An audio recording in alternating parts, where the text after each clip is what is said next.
बिस्मिल्लाहिर्रहमानिर्रहीम और अस्सलामुअलैकुम। 10 फरवरी और पाकिस्तान में पीर की दोपहर। आज अभी तक की अहम खबरें और मेरा तज्जिया।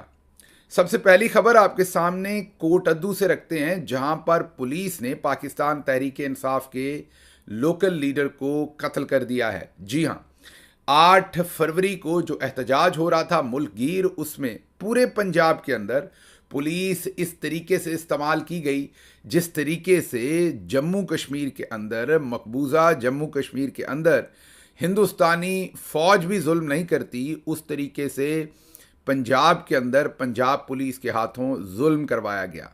ये जुल्म वैसे तो पिछले 2-2.5 साल से चलता आ रहा है, लेकिन इसमें जब भी पाकिस्तान तहरीक इंसाफ किसी भी एहतजाज की कॉल देती है तो इसमें तेज़ी आ जाती है। इस बार भी जब 8 फरवरी के एहतजाज की कॉल दी गई तो इसमें यकायक तेज़ी आ गई, और इस तेज़ी की वजह वो डर है जो पाकिस्तानी मिलिट्री इस्टेब्लिशमेंट का है, जो कि जनरल आसिम मुनीर और उनके साथी जनरल्स हैं, और उनकी आशीर्वाद के ऊपर जो मरियम नवाज़ हैं और उनकी पुलिस है, उन्होंने ये जुल्म किया। जाहिर है पीछे इसके फौजी क़यादत खड़ी है इस तमाम जुल्म के, वरना मरियम नवाज़ की बात पुलिस वाले मानकर कभी भी इस तरीके की कत्लो गारत नहीं करते। हाँ, वन ऑफ इंसिडेंट करवा सकते हैं पॉलिटिकल लोग, लेकिन ये जो कंसिस्टेंसी के साथ पाकिस्तान तहरीक इंसाफ के साथ किया जा रहा है ये नहीं हो सकता। कोटअद्दू में पुलिस ने, जैसे पूरे पाकिस्तान के अंदर और खुसूसी तौर पर पंजाब के अंदर पुलिस गर्दी की, इसी तरीके से कोटअद्दू में भी की।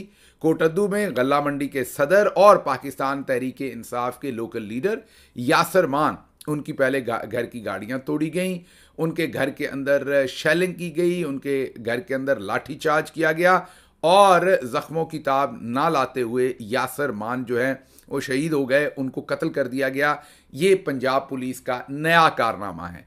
अब अगर आप पूरे पंजाब के बाकी वाक़यात के ऊपर आप देखें तो लाहौर में एक 13 साला कमसन बच्चा जो है नदीम बारा, उनका 13 साला कमसन बच्चा जो है उनको उठा लिया गया। इसी तरीके से और भी बहुत सारे जो मेंबरान हैं उनके बच्चों को पुलिस उठा कर ले गई, अगर वो नहीं मिले। मकसद क्या था कि 8 फरवरी को होने वाला जो एहतजाज है उसको किसी सूरत भी रुकवाया जाए, क्योंकि इनके पास कोई लेजिटिमेसी नहीं है। ये जब भी पब्लिक सड़कों पर निकलने का सोचती है या इमरान खान कॉल देते हैं तो ये हुकूमत जो है वो थर थर कांपना शुरू कर देती है।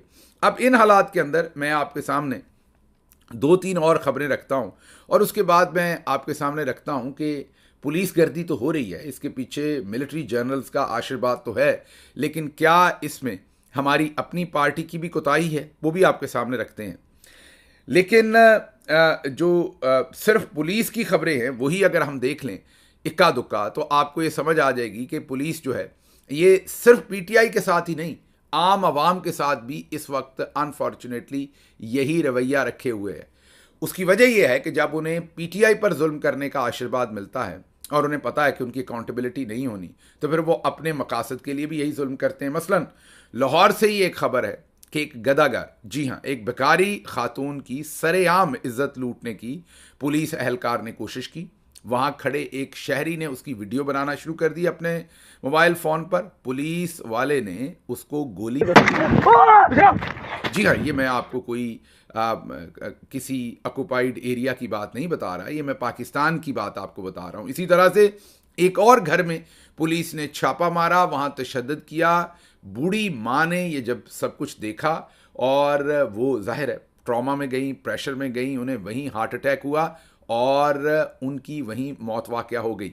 इसी तरह पिछले दिनों आपने देखा कि जब लोगों की नाजायज़ तौर पर दुकानें मरियम नवाज़ गिरा रही हैं तो एक दुकानदार को एक दुकान के सामने बैठे हुए जब उसकी दुकान गिराई जा रही थी, उसको दिल का दौरा पड़ा और उसकी मौत वहीं पर वाक़या हो गई। अब आपके सामने ये जो हमने 3-4 सिर्फ खबरें रखी हैं एक टेस्टर के तौर पर, खबरें तो और भी बहुत सारी ऐसे जुल्म की हैं, लेकिन सिर्फ 3-4 टेस्टर के तौर पर पंजाब पुलिस के कारनामों की खबरें रखी हैं।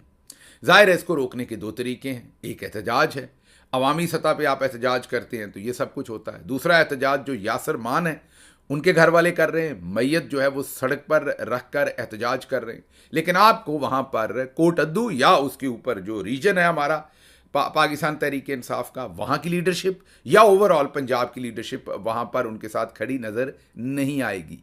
आना चाहिए, ये काम है लीडरशिप का। अभी मैं ये बात कहूँगा तो फौरी तौर पर पार्टी के अंदर चहमगोइयाँ होंगी कि ये देखें हमारे खिलाफ साजिश कर रहे हैं। केपी में अगर सवाल पूछें तो वो कहते हैं आप साजिश कर रहे हैं, साउथ पंजाब में या पंजाब में सवाल पूछें तो वो भी दोस्त यही कहेंगे।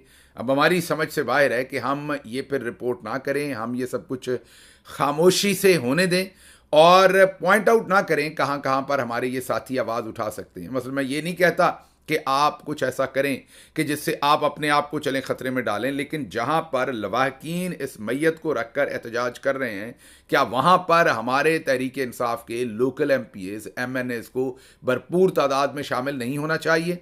क्या पंजाब असम्बली के बाहर फौरी तौर पर जो MPAs हैं उनको एहतजाज नहीं कॉल कर देना चाहिए? क्या पंजाब के जो अपोजिशन लीडर हैं उनका काम नहीं है कि ये कोटद्दू के अंदर होने वाली ये जो फस्तायत है इसके ऊपर वो पंजाब असम्बली के सामने एहतजाज करें? मरियम नवाज़ को एक किस्म की हमने ओपन फील्ड दे रखी है और जितना एहतजाज पंजाब की असम्बली में हमें करना चाहिए था या उसके बाहर करना चाहिए था, जितना इफ़ेक्टिवली हमें ये तमाम चीज़ें करनी चाहिए थी, बदकिस्मती से, बहुत ही बदकिस्मती से हम उस पर नाकाम रहे हैं। उस तरह का एहतजाज जो हम पुटअप कर सकते थे, और मरियम नवाज़ जिसे फ्री फील्ड दिया हुआ है और वो अपनी मर्ज़ी के सारे काम कर रही हैं, और जब वो तकरीर करती हैं तो मज़े की बात यह कि पंजाब असम्बली से हम वॉकआउट कर जाते हैं ताकि मरियम नवाज़ को बिल्कुल खुला ऐवान मिले और वो सन्नाटे में तकरीर करें। क्या लोग सवाल नहीं पूछेंगे कि क्या ये किसी इंतज़ाम के तहत किया जाता है? क्योंकि जब इमरान खान पार्लियामेंट में आए थे पहली दफ़ा, वज़ीर आज़म बने थे, तो उनको तकरीर नहीं करने दी गई थी। याद कीजिए कि कानों में हेडफोन लगाकर पूरे उस शोर में इमरान खान साहब ने तकरीर की थी, और जब शोर मचता है तो जाहिर है आप तकरीर उतने फोकस के साथ दुनिया का कोई शख्स भी नहीं कर सकता। और मरियम जैसी नालायक शख्सियत जो है वो तो शोर में वैसे ही तकरीर नहीं कर सकती। तो क्या फिर लोग सवाल पूछने में हक बजानब नहीं होंगे कि ये किसी अरेंजमेंट के तहत किया गया था कि मरियम ने जब जब स्पीच करनी है हमारे लोग वॉकआउट करके बाहर चले जाते हैं, उनकी मौजूदगी में शोर करने की हिम्मत नहीं है हमारे जो मेंबरान हैं उनको, तो कम अज़ कम अगर वो नहीं है तो अभी जो पुलिस की फस्तायत हुई है इसमें जो पंजाब की हमारी काबीना है, मतलब काबीना कह दिया मैंने, पंजाब के जो मेंबरान हैं, जो हमारे जितने भी अपोजिशन में हम तकरीबन 104 के करीब मेंबरान हैं, MPAs हैं, अगर मैं गलत नहीं हूँ नंबर्स में, उन सबको निकलना चाहिए। 104 बंदा ही खड़ा हो जाए ना तो वो काफ़ी बंदे होते हैं एहतजाज करने के लिए असम्बली के सामने। मैं ये नहीं कह रहा, अब फ़ौरन जो पंजाब के दोस्त हैं वो रब्ता करेंगे, वो कहेंगे हम तो फिर भी करते हैं, MNAs नहीं करते, आप उनकी बात नहीं करते। मैं उनकी भी बात करता हूँ, मैं माजी में उनकी भी बात कर चुका हूँ। अच्छा, KP पे सवाल उठाएं तो KP के लोग कहते हैं ये देखें ये पंजाबी है, ये खैबर पख्तूनख्वा के ऊपर हमला कर रहा है, ये सुबाइयत कर रहा है, ये खैबर पख्तूनख्वा की हुकूमत से सवाल पूछ रहा है। आप पंजाब पे करूंगा तो वो पता नहीं कौन सा इल्ज़ाम लगाएंगे। मतलब ये हमारी समझ से बाहर है कि जेड़ा पन्नो ओ ही लाल निकलता है।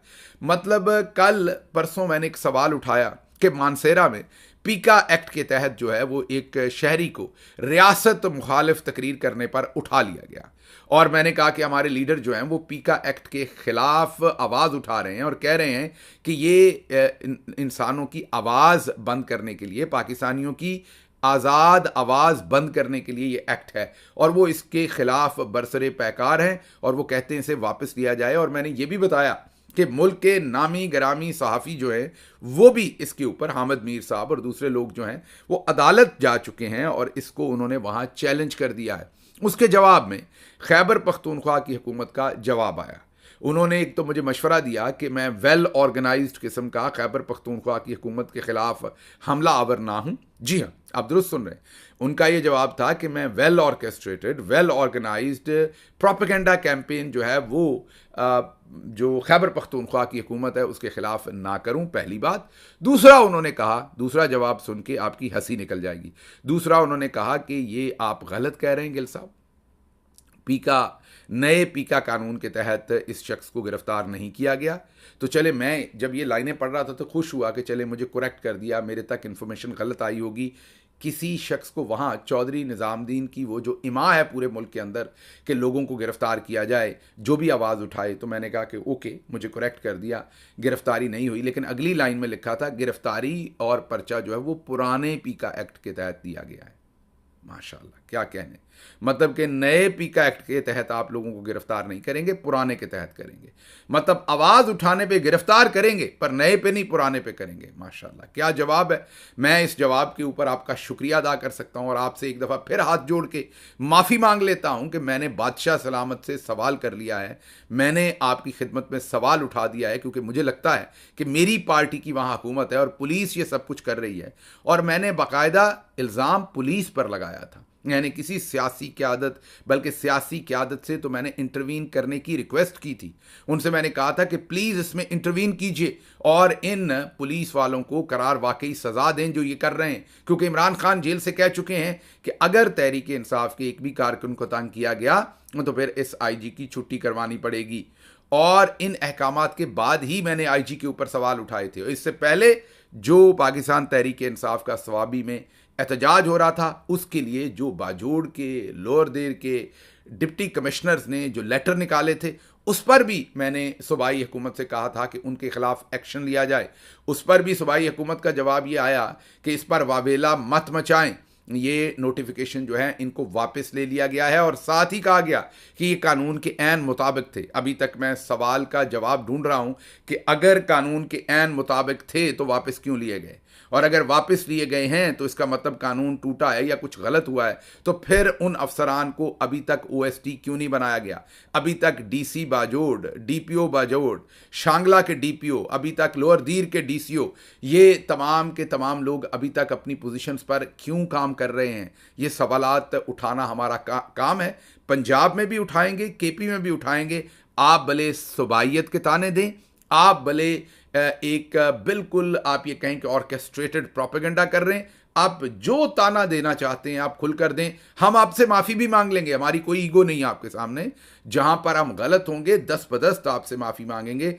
हम इमरान खान के नज़रिए को प्रोटेक्ट करने की कोशिश कर रहे हैं और ये चाहते हैं कि इमरान खान के वर्कर पर पंजाब और केपी दोनों जगहों पर ज़मीन तंग ना हो, और अगर कहीं पर ज़मीन तंग की जाए तो हम उसके लिए आवाज़ उठाएंगे।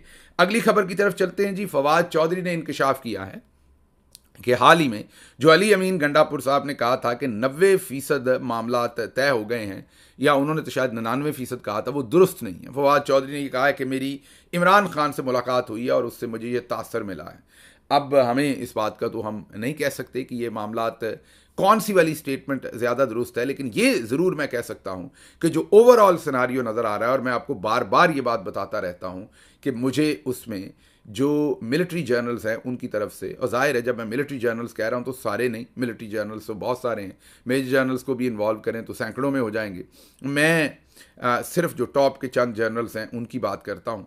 मुझे नहीं लगता कि वो सीरियस हैं इमरान खान को रिहा करने में, या वो चाहते हैं, बल्कि वो सीरियस हैं कि किसी भी तरह से इमरान खान को माइनस किया जाए, और उसके लिए भरपूर मनसूबाबंदी की जा रही है और लोगों को मैदान में जो है वो उतारा जा रहा है। तो एक बार फिर जाहिर है वो नाकाम होगी वो सारी की सारी कोशिश, लेकिन आप देखेंगे कि ये पूरी कोशिश जो है उसको बड़े इफेक्टिव तरीके से किया जा रहा है। अच्छा जी, अगली खबर आपके सामने रखेंगे, और वो खबर अब मशरिक़ वस्ता से है, जहाँ पर अब परेशानी शुरू हो गई है।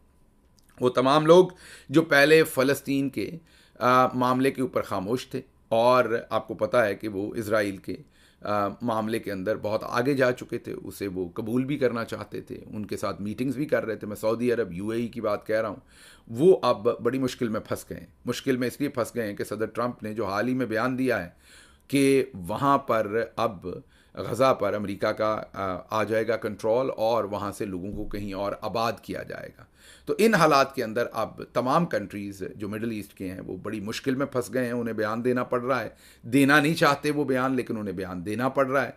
अब सदर तैयब अर्दोगान का बयान भी आया है, और उन्होंने भी कहा है कि वहाँ पर सिर्फ हक जो है वो फ़लस्तीनियों का है और उन्हें वहाँ से नहीं निकाला जा सकता। अब शायद एक अरब कौंसल का जो हंगामी इजलास भी होगा, जो अरब सरबराही इजलास होगा, और उसमें तमाम सरबराह शरीक होंगे, क्योंकि सदर ट्रंप का ये जो बयान है इसने एक तरथली मचाई हुई है हर तरफ। देखते हैं कि ये मामलात किस तरफ चलते हैं। अगली खबर लाहौर से आपके सामने। लाहौर और इस्लामाबाद दोनों जगहों से हुकूमती इदारों की नाअहली और हटदर्मी। एसएसपी कह दिया मैंने, सीएसएस के 2024 के जो इम्तहानात हुए थे उनके अभी तक नताइज नहीं आए। जी हाँ, और आगे से 2025 के इम्तहानात की तैयारी कर ली गई है।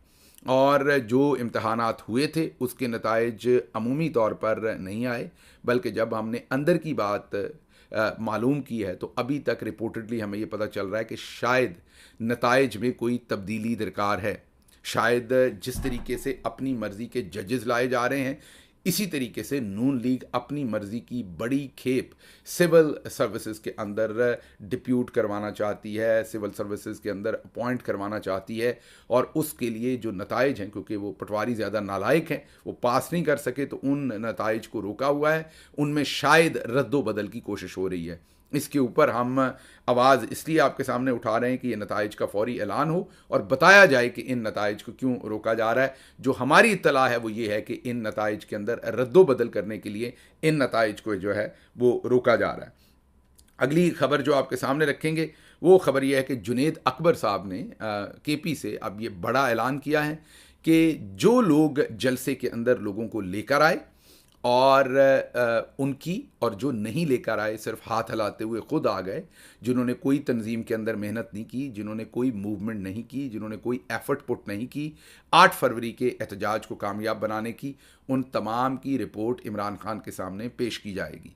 अब देखते हैं जुनेद अकबर साहब को मिलने दिया जाता है इमरान खान से या नहीं मिलने दिया जाता, लेकिन ये खुशाइंद बात है कि उन्होंने ये ऐलान किया। उसके साथ साथ जियो टीवी जो है वो एक कैंपेन, मुनज़्ज़म कैंपेन जो है वो सलमान अकरम राजा के ख़िलाफ़ रन करते रहे। सलमान अकरम राजा के साथ मेरे कई दफ़ा फ़िक्री इख्तलाफ होते हैं पार्टी के कई मामलात के अंदर, लेकिन उनकी क्रेडिबिलिटी, इंटेग्रिटी जो है वो पूरे पाकिस्तान को पता है। समझ से बाहर है कि जियो टीवी उनके ख़िलाफ़ 8 फरवरी का जो जलसा था उसमें क्यों एक कैंपेन चलाती नज़र आई और ये दिखाने की कोशिश की कि जो शेर अफजल मरवत है, उन्होंने जब सलमान अकरम राजा ने तकरीर शुरू की तो अकॉर्डिंग टू जियो टीवी उन्होंने जानबूझ के खड़े होके शेर अफजल मरवत ने नारेबाजी शुरू कर दी ताकि सलमान अकरम राजा की तकरीर डिस्टर्ब हो। ये मैं नहीं कह रहा, ये जियो टीवी क्लेम कर रहा है। आइए आपको दिखाएं कि जियो टीवी ने इसको कैसे रिपोर्ट किया। कि सलमान अकरम राजा और शेर अफजल मरवत के इख्तलाफात से पीटीआई का जलसा भी महफूज नहीं रह सका। गुज़िश्ता रोज पार्टी सेक्रेटरी जनरल सलमान अकरम राजा की तकरीर के दौरान शेर अफजल मरवत ने स्टेज पर खड़े होकर नारे लगाना शुरू कर दिए। सलमान अकरम राजा ने कहा कि इस पार्टी में कोई बदतमीजी नहीं होगी, यहाँ किसी और की नहीं, सिर्फ बानी पीटीआई की बात मुकद्दम है। ये देखा आपने। बहरहाल इसमें मेरा तज्जिया सिर्फ इतना ही है कि सलमान अकरम राजा ज़ाहिर है मिलिट्री जर्नल्स को पसंद नहीं है, इसलिए उनके ख़िलाफ़ ऐसी रिपोर्टिंग करवाई जा रही है, सारा माहौल बनाया जा रहा है। तो मेरी तवक्को और मेरी एक्सपेक्टेशन और मेरी अपनी ज़ाती फील भी यही है कि सलमान अकरम राजा जो हैं वो डट के खड़े रहेंगे और इस फस्तायत का भी वो मुकाबला करेंगे और जो इमरान खान का मंशूर है वो उसके ऊपर कारबाद रहेंगे। जाने से पहले मैं आपके सामने सब तमाम उन दोस्तों का शुक्रिया अदा करना चाहता हूँ जिन्होंने नीदरलैंड्स के शहर एम्स्टर्डम में कल एक मुजाहरा तरतीब दिया। उसकी तमाम जो ऑर्गेनाइजिंग कमेटी थी, उसके साथ साथ चंद दोस्त जो है वो बेल्जियम से भी तशरीफ़ लाए और चंद जो हैं वो जर्मनी से भी तशरीफ़ लाए। उन सब का भी मैं शुक्रिया अदा करना चाहता हूँ। बहुत सख्त सर्दी थी, यकीन कीजिए बहुत सख्त सर्दी थी। मेरी अपनी तबीयत भी सर्दी की वजह से ख़राब है क्योंकि वहाँ पर काफ़ी लंबा वक्त हम तमाम लोग सर्दी के अंदर रहे। माइनस में टेम्परेचर की फ़ील थी और सख्त सर्दी के बावजूद जिस तरीके से स्पेशली हमारी माएँ, बहनें और बेटियाँ और बुज़ुर्ग और बच्चे छोटे वहाँ पर उस सर्दी में खड़े रहे और मुजाहरा किया और मेरे साथ मिलकर आवाज़ उठाई, उसके लिए मैं नीदरलैंड्स की पूरी टीम और जिन लोगों ने भी इस एहतजाज में शिरकत की उनका दिल की अथाह गहराइयों से शुक्रिया अदा करता हूँ। और मेरा आपसे वादा है कि ये सफ़र जो है आवाज़ उठाने का ये जारी रहेगा। मुझे यहाँ से इजाज़त दीजिए। अल्लाह आपका हामी नासिर हो। पाकिस्तान जिंदाबाद।